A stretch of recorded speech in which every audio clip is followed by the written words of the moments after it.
اتنی بڑی زبان نکال کے بات کروں گا جن کی داستانیں میں نے سنانی ہے ایسی سناؤں گا کہ خان جو ہے وہ یا تو ان کو چیر پاڑ کرنے کے لیے ریڈی ہوگا یا پھر اپنا سر پیٹے گا کہ یہ کیا کیا انہوں نے کر دیا ہے۔ وہ داستانیں آپ کے دل میں ہے کیا؟ داستانیں نہیں، حقائق۔ حقائق چھوٹی سی داستان سنا دیں، چھوٹے سے حقائق بتا دیں، کیا بتائیں گے خان کو؟ کوئی مجھے بتا رہا تھا، یعنی آپ یہ سن کے آپ کو حیرت ہوگی، ڈاکٹر عظما کی جب ملاقات ہوئی خان صاحب کے ساتھ تو انہوں نے خان صاحب کو کہا کہ علی امین خان کہتا ہے کہ 56 کروڑ روپے مشال نے مجھ سے لیے ہیں۔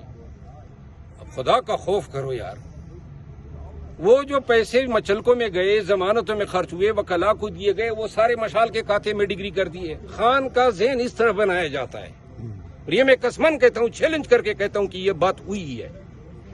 تو لہذا جب اس طرح لوگوں کو آپ ملائن کریں گے، یہ خان کے وفادار ہیں، یہ باہر آ کے کسی کو دنیا نہیں ملی ہے، انہوں نے وزارتوں کو ٹکرایا ہے، اربوں روپے ہم نے ٹکرائے ہوئے ہیں، اور پھر بھی آپ جو ہیں ادھر جا کے خان کی کان میں بجائے اس کی کوئی اچھی بات کر دیں، ان کو یہ بتا دیں کہ آپ کے ایم این ایز ڈٹے ہوئے ہیں، ان کو یہ بتا دیں کہ ان کے بچے اسکول نہیں جا سکتے ہیں، یہ بتا دیں کہ بہت سارے ان کے رشتہ دار بیرون ملک فرار ہو چکے ہیں، ان کو یہ بتا دیں کہ ان کے گھر کاروبار بند ہیں، آپ جا کے ان کی ذہن میں اپنے ہی لوگوں کو جو ہیں گراتے ہیں، اور یہی ہو رہا ہے۔ یہی علی امین خان کے ساتھ ہوا، یہی میرے ساتھ ہوا، یہی مشال کے ساتھ، یہی ماضی میں آپ دیکھیں جس نے اصل مسئلہ یہی ہے جی کیا پی ٹی آئی کا اصل مسئلہ یہی ہے کہ فیصلے میرٹ پہ نہیں ہوتے ہیں۔ جس طرح آپ دیکھیں سہیل افریدی کی سفارش پہ وزیر اعلیٰ بننا، اب سفارش پہ جو ہے زیادہ سے زیادہ کلاس 4 بھرتی ہو سکتا ہے، یعنی وزیر اعلیٰ جو ہے وہ سفارش پہ بھرتی ہونا پہلی دفعہ ہم دیکھ رہے ہیں۔ نہ کوئی میرٹ ہے، نہ کوئی تعلیم ہے، نہ قربانیاں ہیں، نہ تاریخ ہے، نہ تجربہ ہے، اور نہ یہ دیکھا گیا ہے کہ پارٹی میں ڈیزرونگ کون ایم پی اے ہیں، اور کیوں علی امین خان کو اٹھایا جائے۔ یہ بھی سفارش کہہ لیں، مخالفانہ سفارش، کسی کو پسند نہیں تھا، وہی علی امین جو ادھر ڈی چوک پہ بشرا بی بی کے ساتھ کھڑا تھا اور فائر اس پہ ہو رہے تھے، اور گاڑی جو ہے ان کی گولیوں کی فائرنگ سے وہ جناب سوراخ زدہ تھی، اتنے سوراخ ہو گئے تھے جس طرح ہم پشتوں میں چلنی نہیں کہتے ہیں۔ اور آپ وہ لوگ کدھر تھے جو آج کہتے ہیں کہ ہمارے جنازے نکلیں گے؟ وہ بھی ڈی چوک آئے تھے نا، تو جتنے لوگ باغے ہیں وہ تو یہ بات ہی نہ کریں۔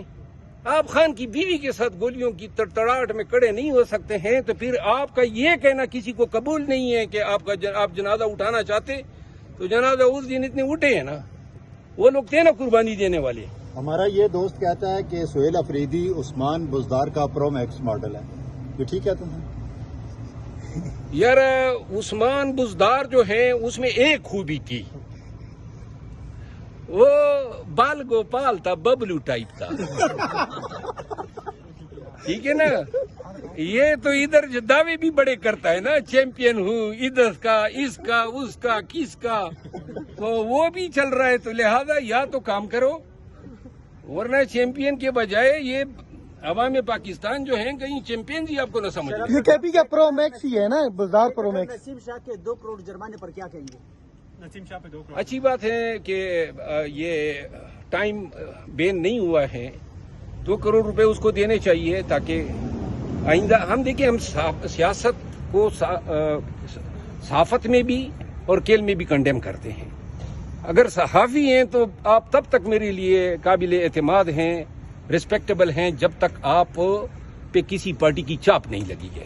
جس دن آپ نے چاپ لگوا لی، آپ میرے لیے ایک پارٹیسن ہو گئے۔ تو اسی طرح جو کھلاڑی ہیں وہ بھی ہمارے ہیرو ہوتے ہیں۔ کیا نام ان کا کھلاڑی کا؟ نسیم شاہ۔ نسیم، ویسے میں نے اس کی شکل نہیں دیکھی ہے، لیکن یہ ہے کہ دیر کا ہے، یہ آماد کی طرح خوبصورت ہے، یہ بہت خوبصورت ہے۔ نسیم شاہ کو بھی نہیں جانتے، اور میں نے میچ دیکھے ہی نہیں ہے، تو پھر جاوید میاں کا دور آپ کو یاد ہوگا۔ میں، آپ یقین کریں، میں نے بابر اعظم کا نام سنا ہے، اس کو بھی شکل سے جانتا نہیں ہوں۔ جاوید میاں جاوید میاں کو جانتا ہوں، ظہیر عباس کو جانتا ہوں،